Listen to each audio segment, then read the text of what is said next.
dituangkan dalam sebuah cetakan.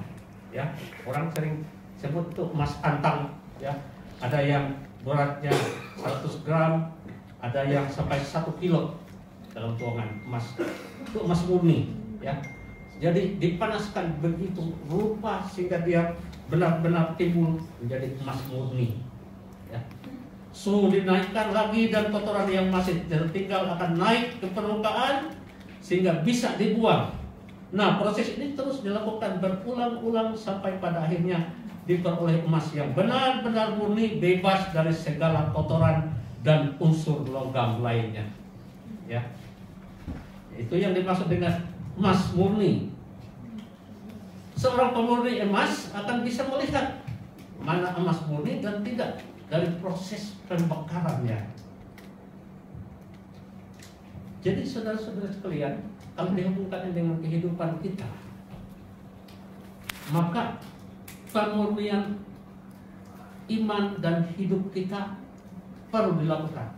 Kalau emas murni dipanas begitu rupa, maka iman kita diproses begitu rupa melalui berbagai masalah dan tantangan hidup.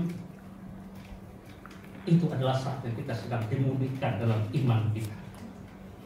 Ketika Tuhan mengizinkan kita masuk dalam proses lewat serangkaian ujian yang mungkin terasa sangat pedih, ya, seperti emas ini dipanaskan begitu, panasnya kehidupan ini menyiksa kita rasanya, tetapi sebenarnya bukan ditujukan untuk menyiksa kita.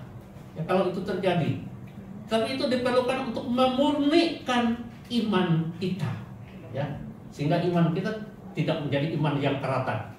Ada di antara saudara yang imannya sudah karatan di sini? Ayo dimurnikan, dengarkan firman Tuhan dengan baik supaya iman kita dimurnikan.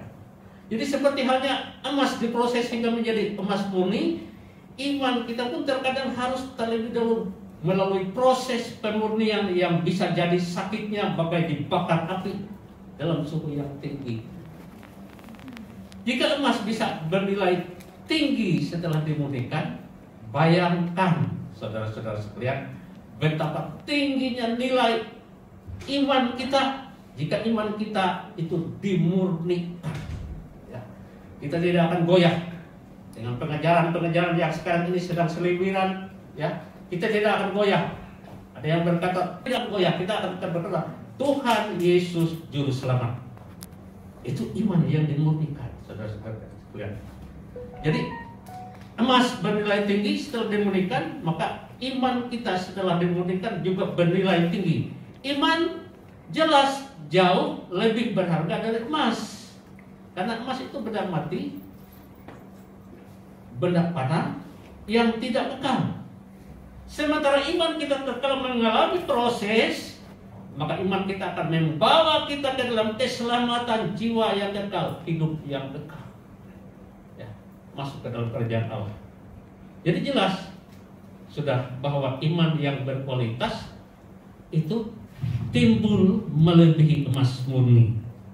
Nah, sekarang kita mau bahas tentang kisah Daniel dan imannya kepada Tuhan, ya, bahwa Daniel ini dari masa mudanya sampai tuanya tetap setia kepada Tuhan. Demikian juga dalam kehidupan kita, kita harus tetap setia kepada Tuhan. Cerita tentang Daniel di Gua Singa adalah cerita yang sangat luar biasa, menunjukkan bagaimana Tuhan akan melindungi umatnya yang setia. Ya, dilindungi. Daniel yang setia dilindungi oleh Tuhan. Kita yang setia, iman yang sungguh-sungguh di hadapan Tuhan dilindungi oleh Tuhan. Nah, pada saat itu Daniel adalah seorang pejabat tinggi di kerajaan Media. Daniel ini selalu melakukan segala sesuatu dengan sempurna, melakukannya sepenuh hati seperti untuk Tuhan dalam pekerjaannya di kerajaan itu. Karena itu orang-orang sekitarnya tidak mendapat alasan apapun atau sesuatu kesalahan, sebab ia setia dan tidak ada didapati sesuatu kelalaian atau sesuatu kesalahan padanya. Ya, dalam ayat 4 tadi, maka Daniel ini melebihi para pejabat tinggi dan para wakil raja itu karena ia mempunyai roh yang luar biasa dan raja bermaksud untuk menempatkannya atas seluruh kerajaannya. Nah, ini membuat orang iri. Teman-temannya iri. Kadang-kadang dalam dunia kerja kita juga ada orang yang iri sama kita. Kita kerja sungguh-sungguh, lalu ada yang iri. Ya, kok kita bisa naik terus ya, dalam pekerjaan kita. Nah, kita lihat Daniel ini, dia sangat baik dalam pekerjaannya, tenang-tenang sekerjanya cemburu dan mau menjebak dia, serba salah. Orang kerjanya baik-baik, ada yang cemburu ya. Maka dari itu para pejabat tinggi dan wakil raja lainnya mencoba mencari alasan untuk mendakwa Daniel kata Raja Darius. Mereka hanya bisa mencari alasan dari kebiasaan Daniel, bukan dari kerjaan Daniel. Kebiasaan Daniel adalah berdoa 3 kali sehari kepada Tuhan. Dalam Daniel pasal 6 ayat 1. Silakan ditampilkan slide. Ya, ini dia. Ya. Daniel taat setia kepada Allah. 3 kali sehari ia berlutut, berdoa serta memuji Allahnya seperti yang biasa dilakukannya. Ini sudah menjadi gaya hidup Daniel. Berdoa terus. Tapi lihat orang-orang yang ngintip di jendela itu, petinggi-petinggi negara melihat dan mereka berkata, ini dia, tenang Daniel kali ini. Mereka berusaha menjebak Daniel. Pejabat ini mensiasati agar Raja Darius membuat sebuah perintah. Dalam 30 hari semua orang tidak boleh menyampaikan permohonan kepada salah satu dewa atau manusia kecuali kepada Raja Darius. Dalam ayat 7 dan 8 dikatakan begini. Kemudian bergegas-gegaslah para pejabat tinggi dan wakil raja itu menghadap raja serta berkata kepadanya, ya Raja Darius, kekallah hidup tuanku. Semua pejabat tinggi kerajaan ini, semua penguasa dan wakil raja, para menteri dan bupati telah mufakat supaya dikeluarkan kiranya suatu penetapan raja dan ditetapkan suatu larangan agar barang siapa yang dalam 30 hari menyampaikan permohonan kepada salah satu dewa atau manusia kecuali kepada tuanku ya Raja, maka ia akan dilemparkan ke dalam gua singa. Daniel tetap berdoa kepada Tuhan. Maka dari itu Daniel akhirnya mau tidak mau dimasukkan ke gua singa. Padahal raja sendiri tidak mau, tetapi raja tidak sadar. Ya, para petinggi kerajaan rupanya menjebak Daniel. Mau tidak mau dimasukkan. Karena undang-undang Media dan Persia tidak bisa dibatalkan. Nah, saudara-saudara, jemaat yang dikasihi oleh Tuhan Yesus Kristus, pernah saudara berpikir umur berapa Daniel ketika yang dimasukkan ke gua singa? Karena kita melihat, kita baca Daniel pasal 1 sampai pasal 6, itu nampaknya cepat sekali. Ya mungkin semua kejadian itu terjadi dalam 3 tahun atau beberapa tahun saja. Ya. Namun tentulah tidak logis, tidak masuk akal bila kita hubungkan dengan pernyataan pada Daniel pasal 1 ayat 5 dan 6. Ya. Apa yang dikatakan pasal 1 ayat 5 dan 6? Kemudian para pejabat tinggi dan bupati raja itu mencari alasan, saudara. Pasal 1, saya baca 5 dan 6. Dan raja menetapkan bagi mereka pelebur setiap hari dari setapan raja dan dari anggur yang biasa diminumnya. Mereka harus dididik selama 3 tahun dan sesudah itu mereka harus bekerja pada raja. Di antara mereka itu ada juga beberapa orang Yehuda, yakni Daniel, Hananya, Misael, dan Azaria. Jadi mereka dididik saja 3 tahun. Setelah dididik 3 tahun lalu bekerja pada raja. Dan dalam Daniel pasal 1 ayat 17 dikatakan begini. Kepada keempat orang muda itu Allah memberikan pengetahuan dan kepandaian tentang berbagai-bagai tulisan dan hikmat, sedang Daniel juga mempunyai pengertian tentang berbagai-bagai penglihatan dan mimpi. Jadi mereka tentu saja lama dulu bekerja pada Raja Darius, baru mereka mendapat satu peningkatan dalam kualitas kerja mereka dan dipromosikan dengan sebuah jabatan yang tinggi. Ya. Mereka masih muda bekerja pada raja, jadi tidak mungkin masa mudanya Daniel dimasukkan ke gua singa. Ya. Sejarawan ahli dalam bidang sejarah mengatakan bahwa ketika Daniel ditawan ke Babylon, ia berumur sekitar 16 tahun. Ya. Itu bisa dibandingkan dalam pasal 1 ayat 4, 5 dan 6 yang sudah kita baca tadi. Dan ketika ia dimasukkan ke gua singa, ia berumur sekitar 84 tahun. Saudara kaget. Waduh, udah tua banget ya. Kok masih bisa kerja tuh? Jangan salah. Orang Yahudi ya, itu orang yang diberkati Tuhan, dan dalam usia yang tua begitu mereka masih produktif ya. Jadi kita lihat beda jauh benar umurnya. Waktu awal dia 16 tahun usianya bekerja pada raja, dan sekarang 84 tahun masih aktif. Dan itu wajar untuk orang Yahudi masih menduduki jabatan sebagai pejabat tinggi negara. Kita bisa bandingkan dengan Kaleb ya, dalam usia 85 tahun masih sanggup berperang. Kita lihat itu perbandingannya di dalam Yosua. Kitab Yosua pasal 14. Yosua 14 ayat 10, 11 dan 12. Sekarang sesungguhnya Tuhan telah memelihara hidupku.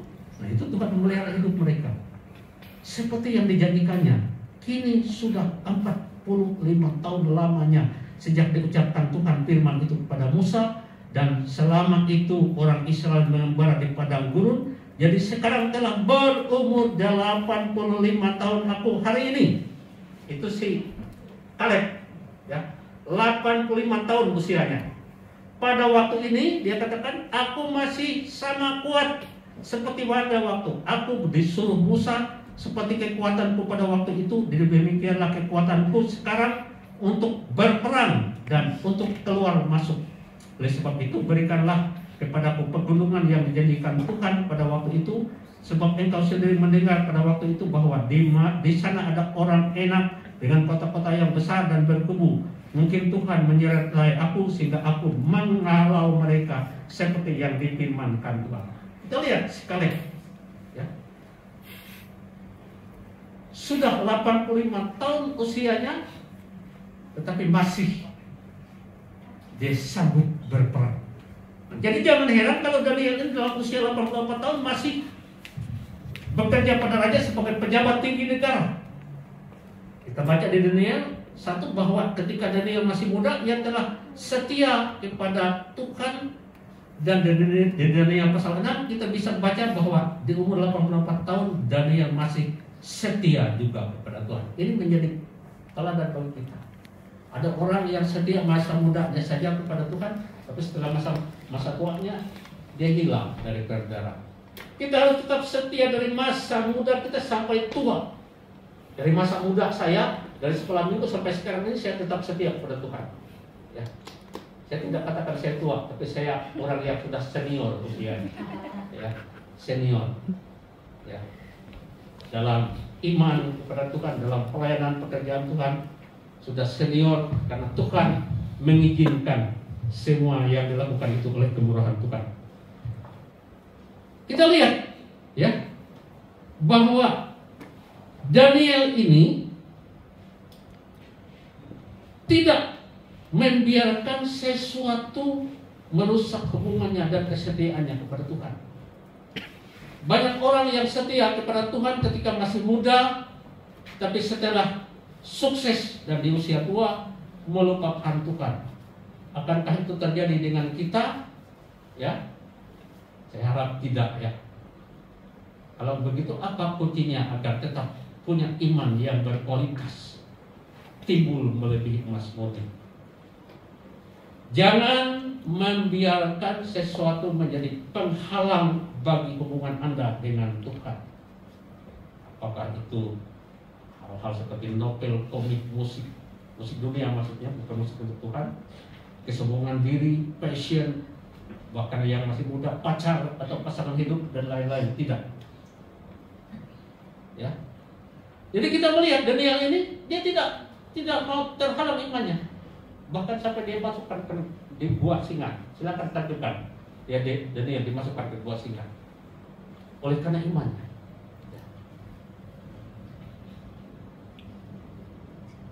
Dimasukkan ke gua singa. Hasil keputusan raja, tapi dia tetap teguh dalam iman. Daniel dimasukkan ke gua singa karena siasat jahat dari para pejabat kerajaan yang iri hati kepada Daniel. Kita coba renungkan apa ada dalam hidup kita yang menjadi penghalang di antara kita diri ini dengan Tuhan. Daniel tidak mau. Apa itu keputusan raja, ya? Dia tetap tidak mau hal itu menghalangi dia kepada Tuhan. Sampai dimasukkan ke gua singa sekalipun tetap dia tidak mau itu menghalangi dia untuk menyembah Tuhan. Jadi biarlah kita bisa hidup seperti Daniel yang tetap setia kepada Tuhan dari muda hingga masa tuanya. Imannya tetap timbul melebihi emas murni. Daniel jalani proses kehidupan yang Tuhan izinkan terjadi dalam kehidupannya. Ia tidak lari meninggalkan Tuhan tatkala masalah yang mendatangkan maut itu dimasukkan ke gua singa. Dia tidak akan lari dari Tuhan. Dia tetap setia kepada Allah. Jadi apa yang bisa kita ambil dari kisah Daniel? Kisah ini, saudara-saudara sekalian, memperlihatkan bahwa kita harus mendahulukan Allah di atas segala hal yang lain. Mendahulukan Allah. Ya. Contoh bahwa kita mendahulukan Allah, yaitu pada hari Minggu kita datang beribadah pada Tuhan, itu mendahulukan Allah. Kita tidak melakukan pekerjaan kita datang beribadah kepada Tuhan, berdoa kepadanya. Peraturan salah dan tidak bijak yang melarang manusia beribadah tidak perlu ditaati seperti yang dilakukan Daniel. Ya. Kesetiaan kepada Allah harus diutamakan dibandingkan kesetiaan kepada sang raja. Sang raja saja, ya. Bukan Daniel tidak gubris perintah sang raja, karena perintah itu melawan Tuhan, mau tidak mau, Daniel taat kepada Allah. Jadi teladan yang dapat diperoleh dari kitab Daniel pasal 6 ayat 11 sampai 23 kalau saudara baca itu adalah rajin beribadah dan mengutamakan Allah dalam hidup kita. Rajin beribadah dan mengutamakan Allah dalam hidup kita. Allah harus kita dahulukan dibandingkan dengan kepentingan kita. Ya.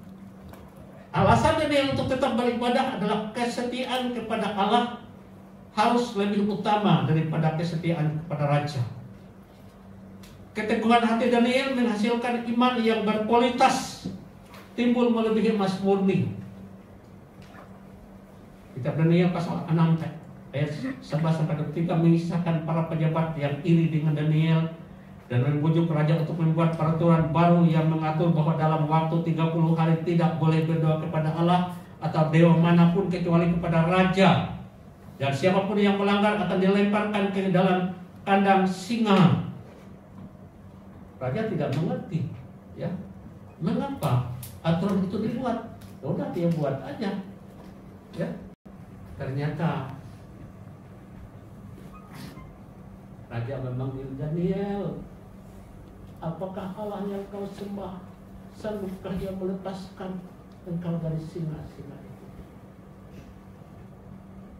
Kita baca di dalam ayat 21. Ia sampai dekat gua itu, berserulah ia kepada Daniel dengan suara yang sayu. Kita lihat sayu suaranya, dia mungkin sudah mati di Daniel, sahabat. Daniel itu sahabat raja, saudara-saudara sekalian. Berkatalah ia kepada Daniel, Daniel, hamba Allah yang hidup, Allahmu yang kau sembah dengan tekun, telah sanggupkah ia melepaskan engkau dari singa-singa itu?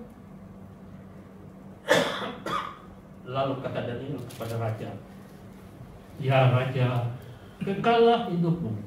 Allahku telah mengutus malaikatnya untuk menutup mulut singa-singa itu, sehingga mereka tidak mengapa-apakan aku.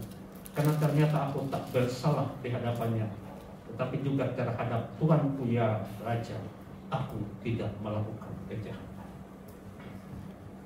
Kuncinya Daniel ditolong oleh Tuhan karena dia tidak melakukan kejahatan. Ya. Karena ditengok oleh Raja, ternyata Daniel tidak terluka sedikit pun. Dan akhirnya Raja mengaku kekuatan Allah Daniel. Ya. Sehingga Raja menarik Daniel dari dalam gua singa. Apa yang terjadi selanjutnya dalam ayat selanjutnya dikatakan bahwa orang-orang jahat itu semuanya dimasukkan ke gua singa. Ketika mereka dimasukkan ke gua singa, belum sampai dasar gua sudah diterkam oleh singa-singa itu. Singa-singa itu merebutkan tulang-tulang mereka. Itu orang jahat, ya, tidak mendapat pembelaan dari Tuhan. Ya. Kita mendahulukan Allah, maka kita hidup akan dijaga olehnya. Kalau kita mendahulukan Allah. Pertanyaannya, mengapa Daniel tidak diterkam oleh singa-singa? Dan bagaimana sikap Daniel ketika berada di dalam gua singa? Ini menjadi sikap kita juga dalam masalah yang kita hadapi. Selama di gua singa, Daniel terus berdoa kepada Allah, dan pada saat itu pula Allah menunjukkan kasih setianya kepada Daniel dengan menghadirkan malaikatnya untuk mengatur mulut singa-singa yang kelaparan itu, sehingga tidak bisa memakan bahkan menyakiti Daniel sedikit pun. Nah, inilah contoh saudara-saudara sekalian, iman yang timbul melebihi emas murni, yaitu menghadapi atau di tengah masalah terus berdoa kepada Allah. Dan banyak orang kalau sudah di tengah masalah, aduh bagaimana ya ini, bagaimana caranya ini, aduh mati deh saya. Harusnya berdoa kepada Allah, maka Allah akan memberikan jalan keluar. Terus beriman. Mengapa hal-hal buruk terjadi pada orang baik? Pertanyaan bagi kita. Mengapa kalau orang benar mengalami penderitaan? Pertanyaan yang sering tak terjawab, saudara-saudara sekalian. Terkadang kehidupan ini memang sulit untuk dipahami. Namun ingatlah, Tuhan dapat menggunakan rasa sakit, masalah untuk sebuah tujuan yang mulia. Seringkali Dia menggunakan masa-masa sulit untuk memunculkan kebaikan. Kuncinya adalah kita harus terus beriman kepada Tuhan. Daniel adalah teladan dari seorang yang hidup takut akan Tuhan. Firman Tuhan mencatat 3 kali sehari Daniel terbiasa berlutut berdoa serta memuji Allah dalam pasal 6 ayat 11 sudah kita baca tadi. Faktanya kehidupan Daniel tidak mulus, tanpa persoalan. Walaupun dia sudah berdoa, para pejabat tinggi dan para wakil raja berikhtiar menjatuhkan Daniel. Dihasutnya raja untuk mengeluarkan surat perintah yang merugikan Daniel. Sebab mempertahankan iman, Daniel yang tak bersalah harus berhadapan dengan sekumpulan singa. Tapi Tuhan menolong. Ya. Tuhan melindungi Daniel. Mulut singa-singa terkatup di hadapannya dalam pasal 6 ayat 3. Dikatakan begini. Allah pun telah mengutus malaikatnya untuk menutup mulut singa-singa itu, sehingga mereka tidak mengapa-apakan aku. Karena tidak bersalah, tidak melakukan kejahatan, maka Tuhan bela, ya. Tuhan bela. Tuhan melindungi Daniel dari mulut-mulut singa. Pada Daniel, raja akhirnya memberikan kedudukan tinggi, ya. Tampilkan slide 5, ya.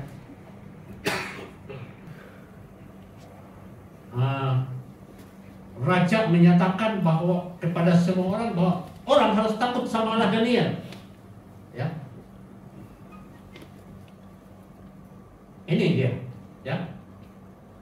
Setelah Daniel diangkat dari gua singa, ya, seluruh kerajaan yang dikuasai oleh raja harus takut dan gentar kepada Allah Daniel, sebab Dialah Allah yang hidup, yang kekal untuk selama-lamanya. Pemerintahannya tidak akan binasa dan kekuasaannya tidak akan berakhir. Itu perintah raja kepada seluruh orang di wilayah kekuasaannya supaya takut kepada Allah Daniel. Dan selanjutnya dalam slide 5, di dalam ayat 29, apa yang terjadi di sana? Dan Daniel ini mempunyai kedudukan tinggi pada zaman pemerintahan Darius dan pada zaman pemerintahan Kores orang Persia itu. Sebagai dari hasil iman yang murni itu dan yang dipromosikan. Raja Darius mempromosikan Daniel kedudukan tinggi pada zaman pemerintahan. Saudara-saudara sekalian, kalau kita bertekun dalam persekutuan dengan Tuhan, maka Tuhan akan mempromosikan hidup kita. Dalam dunia kerja kita, Tuhan akan promosikan kita. Bekerjalah dengan baik seperti bekerja untuk Tuhan. Mulai peristiwa tersebut, Allah ditinggikan di atas Babel, negeri para penyembah berhala. Saudara bayangkan, ya, mulai peristiwa Daniel itu, ya, nama Tuhan ditinggikan di antara para penyembah-penyembah Baal berhala. Jadi jemaat yang dikasih oleh Tuhan Yesus Kristus, dalam kehidupan ini hal-hal buruk bisa saja terjadi. Penderitaan dapat muncul. Pula rasa sakit mungkin tidak terelakkan dalam kehidupan kita. Itu bisa terjadi. Namun perhatikanlah bahwa bersama Tuhan kita tidak perlu merasa takut ataupun gentar. Ya. Seperti Daniel, teruslah kita beriman kepada Tuhan. Kasih Tuhan menaungi diri kita sehingga kuat dan mampu menanggung segala perkara. Ada tuh nyanyian ya, kita ingat. Kalau kita dapat senantiasa melihat kebaikan Tuhan bahkan dalam situasi terburuk sekalipun, Tuhan tetap menyertai.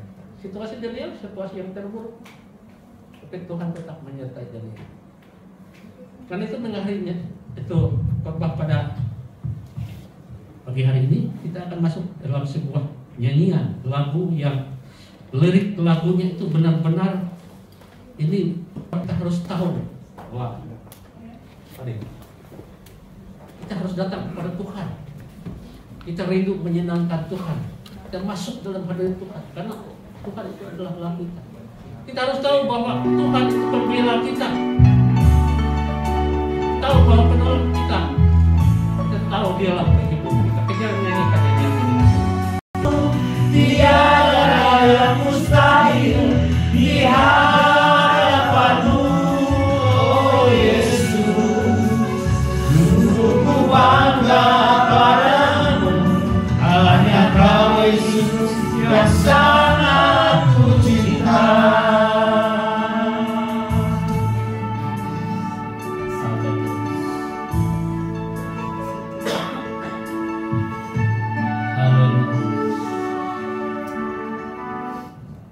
Sungguh Yesus saja yang sangat kita cintai. Tiada yang sukar bagi Tuhan terhadap segala persoalan hidup kita. Daniel yang setia kepada Tuhan itu, Tuhan tolong meski masuk ke dalam gua singa sekalipun. Demikian juga hendaknya hidup kita menjadi orang yang beriman melebihi emas murni, sehingga Tuhan pun memberikan pertolongan pada waktunya dalam segala masalah dalam kehidupan kita. Jangan tinggalkan Tuhan. Dunia boleh gonjang-ganjing, tapi orang yang berharap kepada Tuhan tetap teguh setia dan mendapat pertolongan dan perlindungan dari Tuhan Yesus. Tuhan Yesus